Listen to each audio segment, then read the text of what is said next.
What's up, everybody? Welcome to State of the Realms, your weekly news for Camelot Unchained.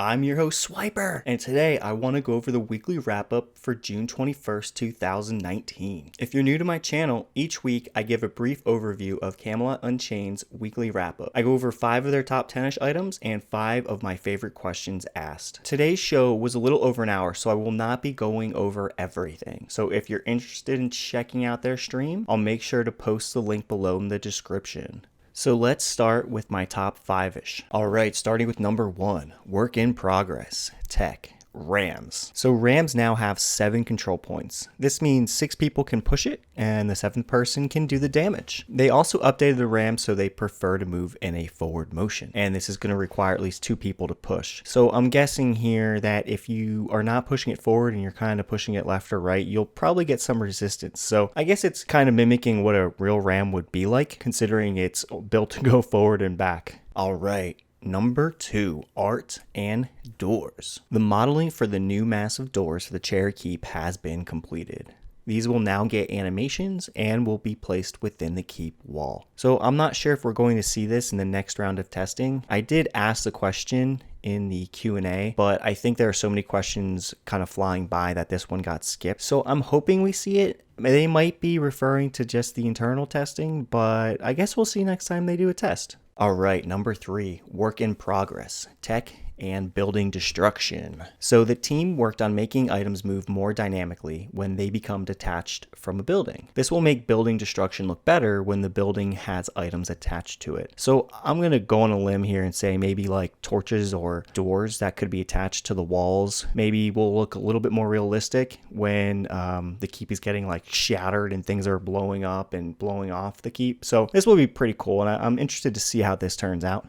Alright, number 4, bug fixes and the UI. So this update was straightforward. They gave us 3 fixes that they made, and that was about it. So let me just go through all 3 of them. So for the buffs and debuff icons next to your health bar, they're now separated into positive and negatives. I guess this way so you can tell what is what.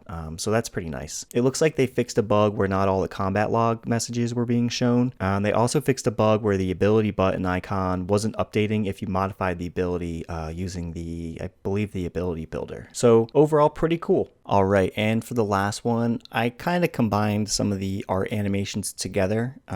So I saw like 2 or 3 separate ones. So let's get into it. So it looks like the one-handed weapons and mage cast with weapons for the male and female Lucropon are being worked on. They also restarted the Lucropon greatsword animation when the character is wearing a cape and or a shirt. Some of the other animations they've been working on are the short bow and the long bow basic attacks. So overall, it sounds like they're doing a lot more with animations, and to me, I love animations because it really makes your character feel like they're doing something when they're actually attacking and throwing spells. So this is great news. Okay, moving on to the Q&A section. Question number 1. How will the panic feature work in Camelot Unchained? So think of the panic feature as an additional resource. Think of it as like another health bar you'll see. So your panic level will always start at 0, and enemies that have abilities that have like panic in them will raise that bar. And when that bar gets maxed out, you become vulnerable to what the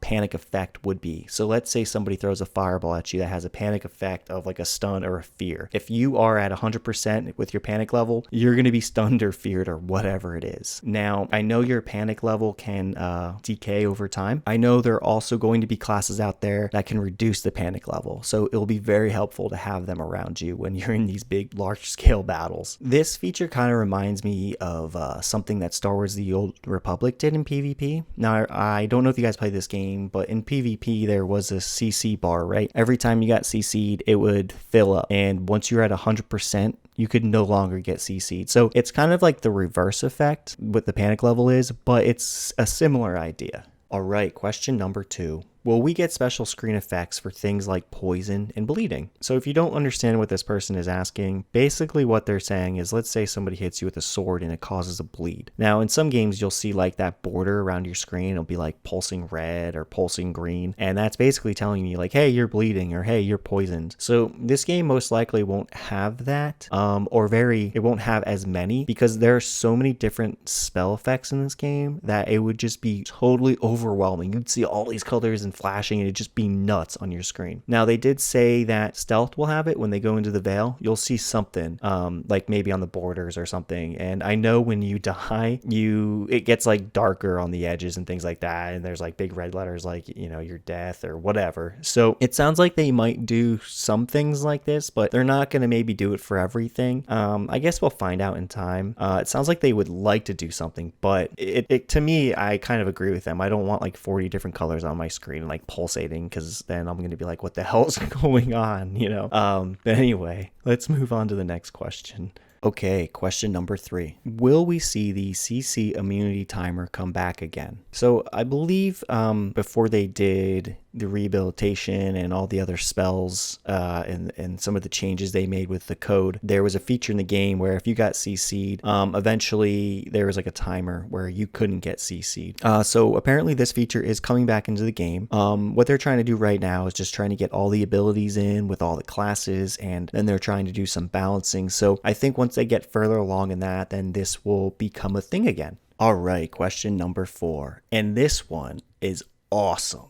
I mean, it's a real goodie, especially since I had somebody ask me a question regarding solo play in one of my last videos and under the comments. So hopefully they're listening again. But anyway, let's get to the question. Will there be a way to succeed in solo play? And will I have to join a big guild to participate in this game and have fun in this game, basically? So it sounds like there's going to be some systems built around this. So if you don't want to join a guild, but you want to find a group of people you want to play with, they're going to have warbands. And if it's going to work like Warhammer did, as soon as you log in, you can like search by where you're actually standing and saying, hey, I want to find who's around me and what they're doing, and boom, you can see these warbands and players, and you can literally hit join now right on them. I don't know if it's going to be as simple as that, but they're going to have something similar to warbands where you can just, get invited or join on a group of people that are just gathering together and forming a group and, having an objective to do while they're logged on. Now for solo play, you can pick up these contracts, which you could either kill enemies, escort caravans, and other things such as that. You could also go out and solo and hunt their crafters, because remember, crafters are going to have to go out in the world and gather nodes and materials, and the higher they get, the further on out they're going to have to get, so the less safer area they're going to be in. So that's also something you can do. And basically they said that a lot of the bigger groups or guilds, they're going to want to be attacking the keeps. They're going to want to be defending the keeps. And that's going to take a lot of people and a lot of resources and a lot of crafters. So it wouldn't be very efficient for them to be doing all these little things when they have to go and defend their keeps and take keeps. So I think this is really going to work out as well. And I'm not sure how the places of power are going to work. To my understanding, you get the places of power, you own that area. I don't know if it shifts basically like the land masses to come together. I'm not exactly sure how that's all going to work, but it also sounds like, hey, as a solo player, you could get some of these points too. So it sounds like they really thought of a lot of different things. I think we're really going to have to wait to see how this map really shapes out, but it sounds like they have a lot of good ideas. All right, and for the last question, how will aiming work with siege engines? So there's going to be 2 types of aiming. One is going to be a standard like target and shoot, or tab target and shoot. And the next one is going to be more of like you manually aim your projectile and shoot it. So remember, with both of these and everything in this game, there's actual physics. So let's say you tab target somebody and shoot, and they run and they get behind a wall. Well, it might miss them because now they're behind a wall, so the siege might hit the wall. It's not going to be like other games that you may have played where once you target them and shoot, they automatically get hit.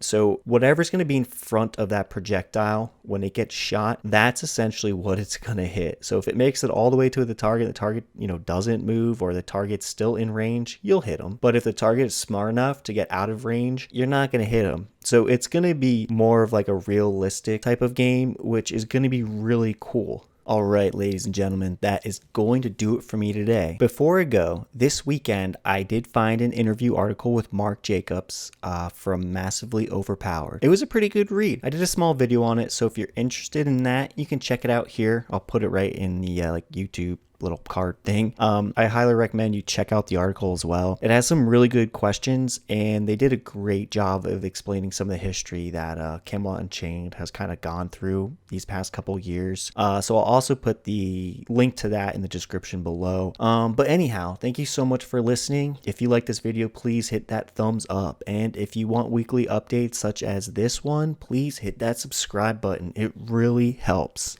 I hope everybody had a good weekend, and thank you again for checking this out. See you later.